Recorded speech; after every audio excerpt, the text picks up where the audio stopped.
Hello, everybody, and welcome back to On the Clock. Today is November 15th. Yep. We have a ton of NFL and NCAA football and NCAA basketball action for you, along with the draft and some trivia featuring Matt Browning with the draft. So first, the Chiefs are the new AFC 1 seed. They got the win over Jacksonville. What did you guys think of the game? It was a good game. I was in Salina watching on a big screen, but good game. Got a little nervous when Pacheco fumbled it, and I think it was still tied at that time, but it was a good game all around. Good to see Chiefs kind of dominate the whole game other than that one play, but good win for us. Now we own the AFC.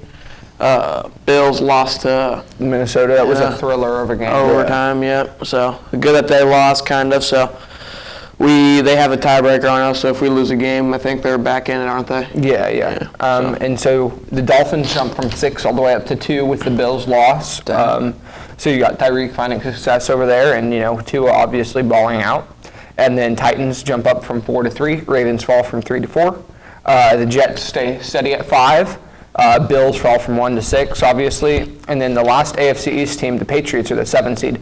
So if the playoffs were to start tomorrow, this would be the first time in NFL history a whole division would have made the playoffs. Dang. So that'd be crazy. And then, so we're going to talk about, we touched on it just for a second, but the Bills game, that was a crazy ending with the fumble. And just, I was kind of rooting for the Vikings all the time, but I wasn't rooting for Justin Jefferson because I'd play against him in fantasy. He was on fire yesterday on Sunday. But no overtime, and I would have won my game. So, but it's pretty cool that the Vikings were able to pull that out with Kirk Cousins. If it was a primetime game, no way they would have stood a chance. But it was a pretty good game. A really good game, yeah. Yeah, Allen wasn't even supposed to play. He was going to have that elbow injury, but that's right, yeah. And our 32-man, I picked up Case Keenum just in case. But then we're going to jump over to the NFC playoff picture. The Eagles, despite their loss on Monday Night Football, still stay at 1. But the Vikings have the same record. I think the Eagles somehow have the tiebreaker over them. Yep. So what you said you saw the game last night? For the Eagles? Mm-hmm. Yeah, it was, I saw a little bit of the end. It was a good game. Hurts only had, I think the last touchdown was a rushing touchdown, so I don't know if he had 3 touchdowns. 1 to Devontae Smith, but surprised that Commanders pulled out that win. It was kind of weird game seeing the Eagles kind of dominate everyone that they've played, but seeing them lose to the Commanders, a team I think they're 5-5 now though. Yeah, they're 5-5. So yeah, the funny thing is, a few years ago when the Steelers were undefeated, same thing happened, lost to the Commanders, and I've seen a bunch of things pop up about that. And at that time, it would have been the football team, right? Well, yeah, it would have been the football team, but still Washington. But another funny thing is they controlled the ball 40 minutes out of the 60 minutes possible, which really helped them to slow down the Eagles and not give them those opportunities for those touchdowns for Jalen Hurts. Yeah, and then another shocker, the Seahawks at 3. They're steady there. Bucks at 4. Tom Brady's 2-0 since the divorce. Shout out. Giants at 5. And then the only change this week, with the Cowboys win over the Packers, they jump into the 6th seed. Packers fall out, and then Niners stay steady at 7. So that's kind of all we got for NFL. We're going to do a fantasy recap on the podcast this Friday. And then moving over to NCAA football. K-State, now the 2 seed in the Big 12. They played well over Baylor in the win over Baylor. Adrian Martinez is likely out for a few weeks. So it's Will Howard time. He's played good when he's gotten in. Only thing that kind of disappoints me is he won't be able to count this year as a redshirt if he plays in 2 more games, which I think is fine because he'll graduate and then we'll be able to have, what's the one guy from Mays? Oh yeah, Avery Johnson, best recruit in the state. Coming to K-State. And then junior safety Kobe Savage is probably done for the season. That's a big loss for our secondary. But K-State this week can clinch the 2 seed with a win over West Virginia and a KU win over Texas. So let's go Jalen Daniels. Yeah, he's supposedly back. But going on to kind of bowls, K-State should make the Sugar Bowl. If they lose to TCU in the championship, which I don't see it happening, then TCU would go to the college football playoffs and we would go to the Sugar Bowl because we're the next best team. And then if we beat TCU in the Big 12 championship, we'd be the Big 12 champions, best team in the Big 12, so we would go to the Sugar Bowl. TCU would miss the college football playoffs. And then we could play Tennessee or run it back again like last year against LSU. So anything new with now bowl eligible KU? Yeah, I mean, Killer Bean's done probably. Daniels is coming back now, ready to start against Texas. It's over 1,000, I think like 500 days since they've beat us. So not a very good team, but I mean they have a good player in Bijan Robinson, trying to get him in this upcoming draft for fantasy. But I mean, Jalen Daniels' time now. He's coming back after his shoulder injury, so hopefully his shoulder's not a big problem, but he can still run the ball better than probably Martinez and anyone else in the Big 12. So I'm ready for him to come back and us make it almost 2,000 days since they beat us. All right, and so that's all we got for football. So we're going to go to commercial real quick, and then we'll be back with some NCAA basketball. Rosehill Family Dentistry is a dentist office located on 106 East Yeager Street. They're open Monday through Friday, typically from 7 a.m. to 5 p.m. Their passion is to make sure their patients are happy, healthy, and able to achieve a confident, amazing smile. They care for all ages, ranging from toddlers to even great-great-grandparents. You can contact them at 316-776-2144.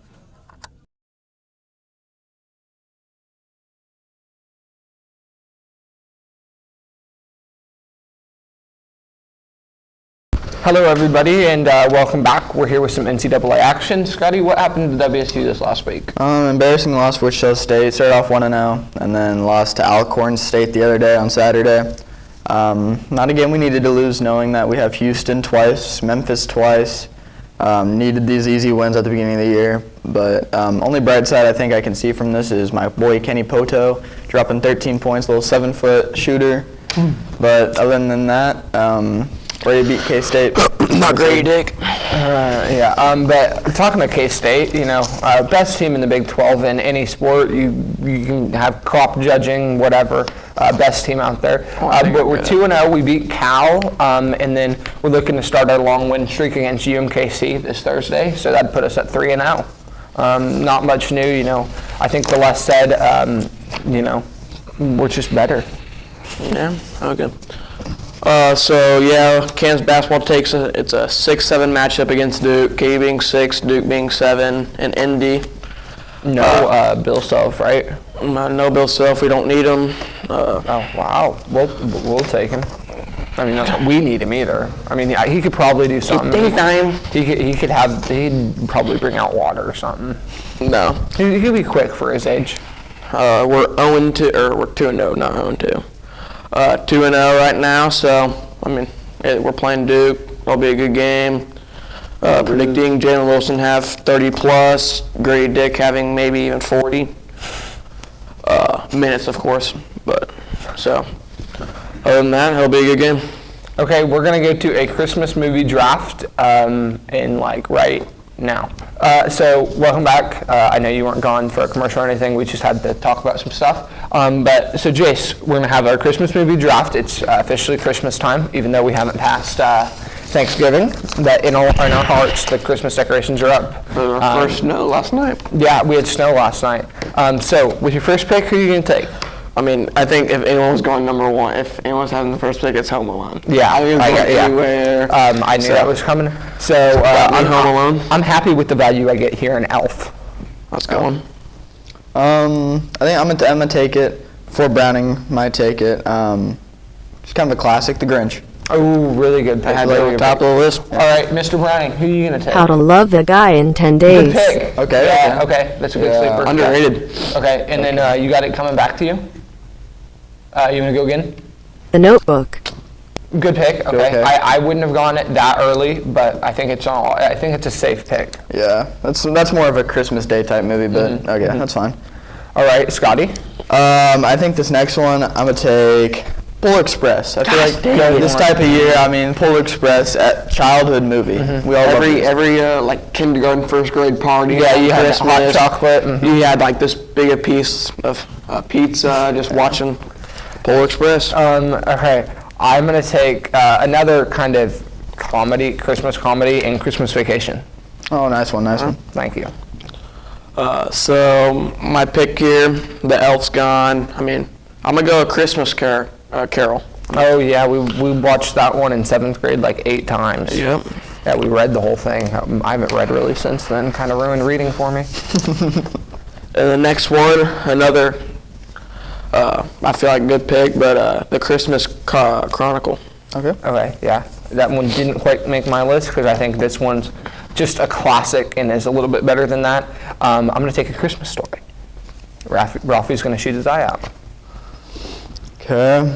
I'm gonna take another like little childhood one, Frosty the Snowman. Good From one. the 60s, the 1969 version. I think that was the best version and one I always watched as a kid. So. All right, Mr. Browning, that's a tough one for you to follow. Who are you going to take? Sleepless in Seattle. Yeah, I don't know. I don't really like that pick, me personally. Better. But, we'll see what you take going around. Browning, this is your last pick. It. Is that even a Christmas movie? I don't know if I'd consider that a Christmas movie. I don't know. We'll deliberate about it. We might have to take that one off. All right, Scotty, last pick. With my last pick, I think I'm gonna go with the Santa Claus, the 1999 version. Okay. I watched this one as a kid growing up with my sisters a lot. So I think it's just a solid movie and good pick for me. All right, there's a whole lot of good movies left right here. You got Charlie Brown Christmas, It's a Wonderful Life, and Home Alone 2. Rudolph. Out of those, I don't know if this is the best, but I feel like it rounds out my team well. I'm going to take Home Alone 2. I like that. I think it's one of the best sequels out there. Yeah. I mean, it's a good pick. This is my last pick. Yeah, your last pick of the draft. Mr. Irrelevant. Yeah, there's not really much getting done here, but I mean, still a good movie. I mean, I don't know if you guys count this, but I'm going Frozen. Okay, I didn't even think of that. Yeah, I like give it this to you. movie. Elsa, I mean, Baddie. Olaf. Sure, go with this guy. Olaf's a baddie. Yeah. But I mean, Olaf, he's a dog. So, yeah, no, I think we'll give that to you. That's a good Christmas movie. So, Browning, we'd like to thank you for joining us. We know you're a busy man. No problem, you guys are my favorite students, no cap. But we'll hope to have you back on in the season finale when you can reignite your rivalry with the superior Kobe Campbell. Yeah. All right, we're going to go to commercial real quick, and we'll be back with some of the last trivia this semester. Restaurant for a relaxing Friday night, and I would like to introduce you to Happy House. What makes Happy House special is that you can watch the chef prepare your meal, just choose your meat, seafood, vegetables, and watch as the chef prepares your dish fresh and juicy right before your eyes. If this has convinced you, then come to Happy House at 202 East Silknitter Street at Rose Hill now and enjoy your meal. Everybody, hello, welcome back. We're here with some trivia. Jay Speary is going to face off against Scotty Carr. Browning had to go do some actual work. So who has the longest rushing touchdown this season? A, Lamar Jackson, B, Dameon Pierce, C, Dalvin Cook, or D, Kenneth Walker? I mean, I thought it was going to be Jonathan Taylor because I know he just had a 66-yarder, but I know it was going to be a little longer than that. So, I mean, this guy says Dameon Pierce is a dog. I'm not really seeing it. Lamar Jackson, he can run. I'm going to go Dalvin Cook here. Okay. I'm not trying to copy you here, but I'm pretty sure it is Dalvin Cook. Saw him go for a big one a few weeks ago, and I'm pretty sure it's Dalvin Cook here. Yeah, no, you guys are both correct. It was Dalvin Cook. I think it was by about 6 yards or so. 6 yards. Yeah, like from the next longest, yeah. No, a 6-yard rushing touchdown. Yeah, that's the longest one of the season. Okay, how many kick returns for touchdowns have there been in the NFL this year? 1, 2, 3, or 4? I know is it Turpin for the Cowboys? Had 2 in a game. Oh, and that was preseason. Oh, was that preseason? Yeah, I'm talking regular season. Shoot. How many have there been? I'll go with 2. 2 sounds about right. I mean, 2 is a good answer. I mean, there's not many in the league really that there's been, so I'm gonna go 1 here. All right, Jay Speary, you're pulling ahead. You're up 2-1. Their correct answer is 1. All right. Out of these 4 guys, who has the least passing touchdowns all time? A, Matthew Stafford, B, Andy Dalton, C, Russell Wilson, or D, Kurt Warner? That's actually hard. I did watch a movie about Kurt Warner, Inspiration. don't think it's him, though. I mean, Andy Dalton, is it career? It's Is that the correct? least passing touchdowns in their career. Andy Dalton did he start at Bengals? I'm going to go Andy Dalton. I mean, he's not really playing much. He's starting in New Orleans right now, but He had a good first few years. So I think I'm going to go with the kind of a surprising pick here. I guess Russ hasn't been in the league. I mean, he's been in the league for a little bit now, but I feel like not as long as the others. So I think I'm going to go Russ here. I think it's probably Russ. all right, you guys are both incorrect. And when I was just scrolling through fantasy Pro Football Reference, it surprised me. It's Kurt Warner. Dang. All right, who or what non-quarterback has the most passing yards in the NFL this season? Chase Claypool, Justin Jefferson, Taysom Hill, or Christian McCaffrey? I know kind of a weird pick, but I might go Christian McCaffrey. It was like a 23-yarder. I don't know. I just feel like there's not too many. It could be Claypool, but I think I'm going to stick with McCaffrey. McCaffrey's a good pick. I know he had like a 23-yarder a couple weeks ago. But Taysom Hill, if he's not considered a quarterback, he does play that quite a bit. So I'm gonna go Taysom here. All right, it was actually Christian McCaffrey. He has 34 passing yards on the season and one touchdown. I believe he also has a perfect passer rating. So you guys both got the first. Jace got the. Okay, you guys are tied. We're tied. You're tied at 3 or 2. Two. What team has 2 players top 20 in scoring? This is the NBA, by the way. Bucks, Grizzlies, Cavs, or Raptors? Well, Thunder's not up there. Surprising. Bucks are. I think they've only lost one. So I know Giannis is putting in some good work.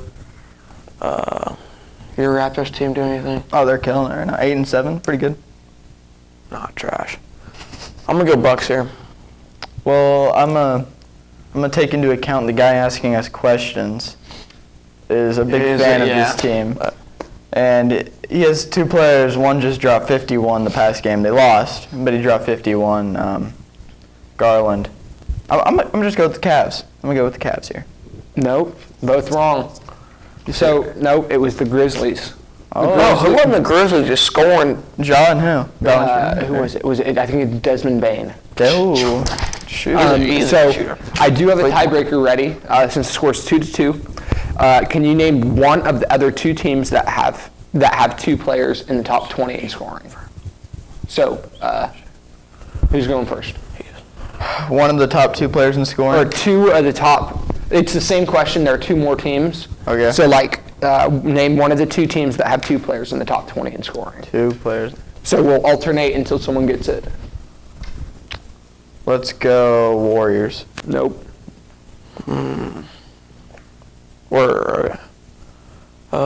Let's throw out let's go Cavs. He said Cavs. No. Jazz. Damn. Give me the Nope. Jazz. Oh, that was a good one. Thunder. Nope. Someone helping Luke over there with the Mavericks? Nope. No. Clippers. No. Oh, that was a good pick. Gosh. Shoot. Ooh, the Nets? No. No. Good guess though. KD's up It's there. good, just Katie. I'll say KD's up there not scoring, so. I mean, Lakers. That's what I was going to say. You got it. Is that it? That's That's what I was going to say next. Congratulations, Jace. Adam, if you want to switch the camera back over here. Thank you guys for watching. That is all the time we have for today. We will be back on Friday with the podcast, next Tuesday with another episode.